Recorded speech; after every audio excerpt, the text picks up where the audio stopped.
déjame que les presente ya a nuestro primer invitado hoy, don Ignacio Gil Lázaro. Don Ignacio Gil Lázaro, además de viejo amigo mío, es diputado por Valencia de Vox. Y él, que es un gran defensor de su tierra, y eso le honra, ¿verdad? Seguro que tiene ideas muy interesantes sobre lo que ha hecho y no ha hecho el gobierno central en Valencia.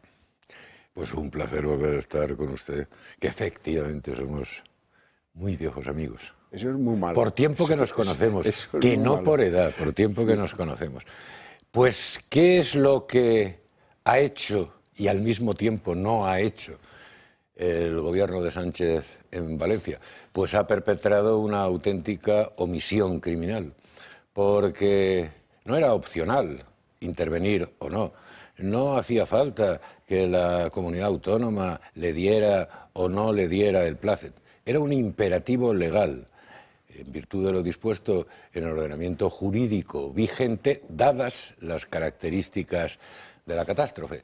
De manera que de forma legalmente imperativa, el gobierno tenía que haber declarado el propio día 29 de octubre la emergencia de interés nacional y haber asumido por completo el mando de todas las operaciones de auxilio para poder aplicar a eso todos los recursos del Estado, incluyendo la movilización general de las Fuerzas Armadas. Y no lo hizo exclusivamente por un repugnante cálculo de interés partidista, dejando, por tanto, durante días a miles y miles y miles de valencianos abandonados a su tristísima suerte y asistidos solo por la ejemplar y enorme generosidad de miles de voluntarios. Sí, señor.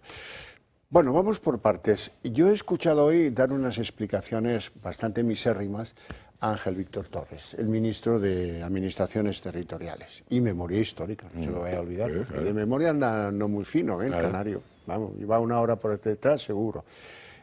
Una de sus explicaciones le decían, pero oiga usted, ¿por qué no decretaron la alerta 3? La alerta 3, para que nos entiendan, es la emergencia. La situación de emergencia nacional. Eso es. Entonces él decía, porque nunca se ha decretado una alarma 3. Bueno, claro, es que nunca han muerto 215 personas. Claro, y él mismo en su intervención, que como usted ha dicho, ha sido, en fin, muy miserable, fundamentalmente porque lo que ha tratado es de disimular esa omisión criminal del gobierno, no haber asumido su responsabilidad. Pero decía ese argumento ciertamente ridículo y al mismo tiempo luego decía, bueno, es que nunca ha habido en España una catástrofe de esta naturaleza que ha causado tanta pérdida de vidas humanas. Oiga, entonces, ¿en qué quedamos? El problema del gobierno es ese, que no asumió su deber, ya no digo su deber solamente moral, por supuesto, deber jurídico, legal,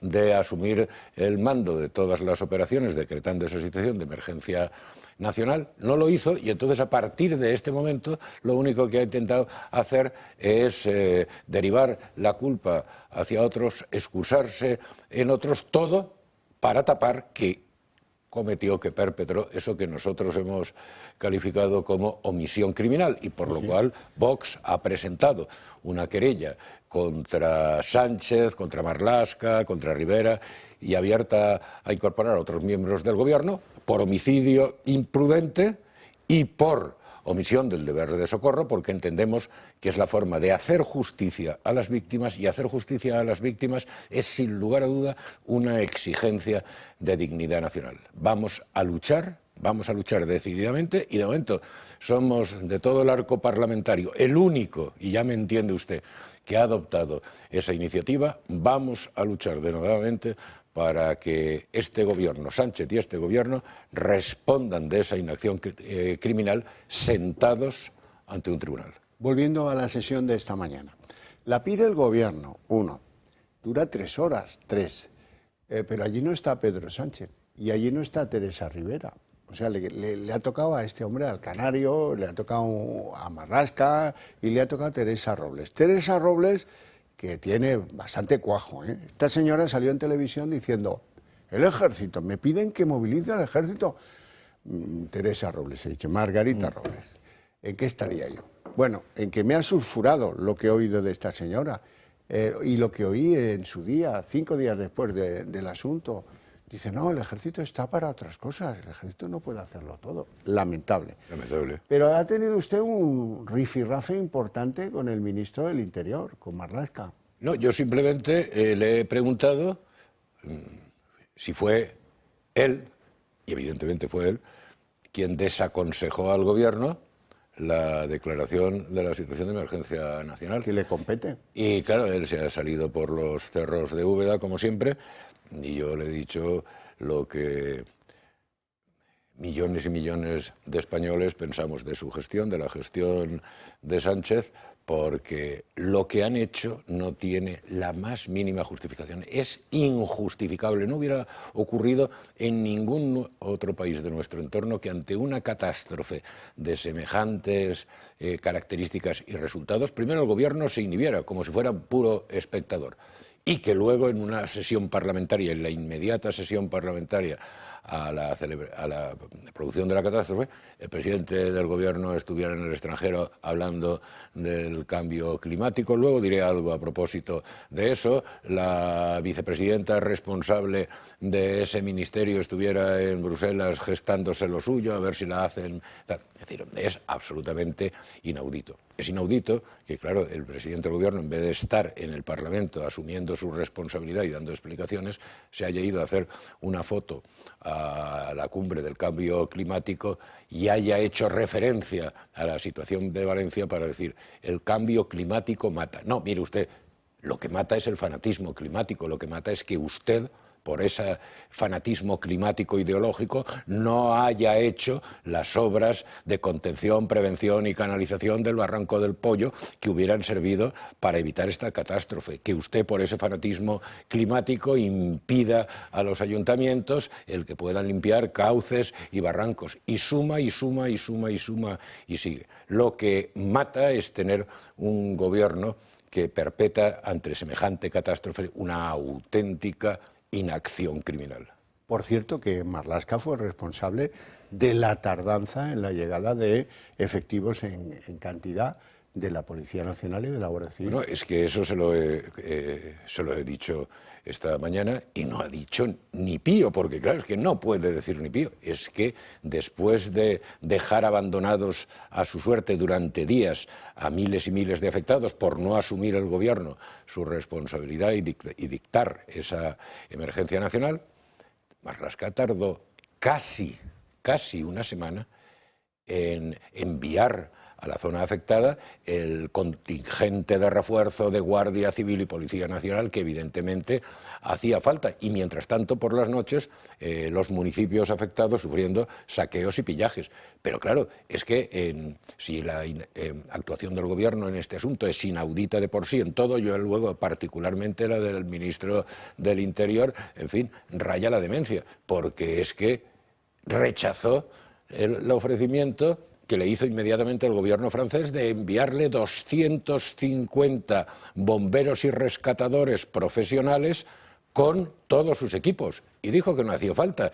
Y tardó 10 días en solicitar a la Unión Europea el envío de equipos de emergencia. Es que es un suma y sigue monumental de incompetencia, de inacción criminal. Y es que quiero reiterar esa expresión de inacción criminal, que es lo que sintetiza lo no hecho y por tanto hecho por este gobierno y por lo que tienen que responder. Ya responderán en las urnas como corresponde, pero por lo que tienen que responder ante los tribunales. Y nosotros, como le decía antes, el Grupo Parlamentario Vox, vamos a hacer todos los esfuerzos por sentarnos en un banquillo. Saqueos y pillajes, para muchos fue una sorpresa, para muchos de los que nos ven, pero qué indecencia, pero ¿cómo puede suceder? Bueno, sí, pero habrá que contar quiénes son los detenidos, que de eso no tenemos información. Pues de momento hay casi 300 y pico detenidos y según informaciones de las fuerzas y cuerpos de seguridad del Estado, que no se hacen públicas, en fin, pero que llegan a través de conductos correspondientes, el perfil medio del detenido es varón entre 25 y 45 años de origen magrebí. Ese es el perfil medio del detenido, según se nos informa por parte de quien puede hacerlo, claro. No nos extraña. No del gobierno. no del gobierno, porque obviamente el gobierno, al mismo tiempo que estaba, en fin, inhibiéndose criminalmente de su responsabilidad en la catástrofe de Valencia, seguía, en fin, recibiendo en Canarias inmigrantes ilegales, cubriéndoles de todo tipo de atenciones, alojamientos, ropa, subvenciones, es decir, todo lo que no da a los españoles y desde luego lo que no ha dado a los españoles de esta catástrofe. Porque ahora el decreto de ayudas, bueno, este decreto de ayudas prevé 14.500 millones. Oiga, 14.500 millones en sí mismo no cubre las necesidades globales que se estima pueden rondar los 40.000 millones. Pero además es tramposo, porque de esos 14.500 millones que da, solo 1.500 son de ayuda directa. Y luego ya lo que es el colmo de los colmos de la desvergüenza es que en ese decreto de ayudas el gobierno, Marlaska, el gobierno, lo haya utilizado para blindar la continuidad en el puesto del director adjunto operativo de la policía, es decir, de un amigo de Marlaska, literalmente en el texto justificando ese blindaje. El estado de... No, literalmente, por la emergencia nacional. Es decir, la emergencia nacional que no ha declarado el gobierno. No cabe mayor desvergüenza y desfachatez. Última cuestión, don Ignacio, vamos a ver, ¿qué juicio de valor te merece Carlos Mazón y su gobierno en la Generalitat Valenciana? Mire, aquí han fallado todas las administraciones. Han fallado todas las administraciones y unas han fallado probablemente por incompetencia, pero el gobierno de la nación ha fallado por auténtica mala fe, por interés político. Y esa es la diferencia. Alguien puede ser un incompetente o no ha sabido reaccionar a la altura de las circunstancias. Otro, Sánchez, ha reaccionado con su tradicional y perversa y maligna mala fe. Por cierto, el colmo de los colmos ya es que el señor Sánchez pretenda utilizar la tragedia de Valencia para perpetuarse hasta 2027 y agotar la legislatura. Es decir, que cuando no tenía aprobados los presupuestos generales del Estado, porque, en fin, esa pandilla de separatistas, bilduetarras, extrema izquierda, que le apoyan, le habían dicho que no se lo iban a apoyar, ahora se inhibe de su responsabilidad en el auxilio en la tragedia de Valencia, pero dice, oiga, apóyenme ahora los presupuestos porque es necesario para ayudar a Valencia, cosa que es completamente falsa. El problema de España es que tenemos al frente a un auténtico autócrata y a un tipo probablemente esquizofrénico. Don Ignacio Gil Lázaro, un placer enorme tenerte en el programa, te lo agradezco mucho porque lo has explicado bastante claramente. Igualmente, querido Javier, con muchas ganas de saludarte. Vámonos a publicidad.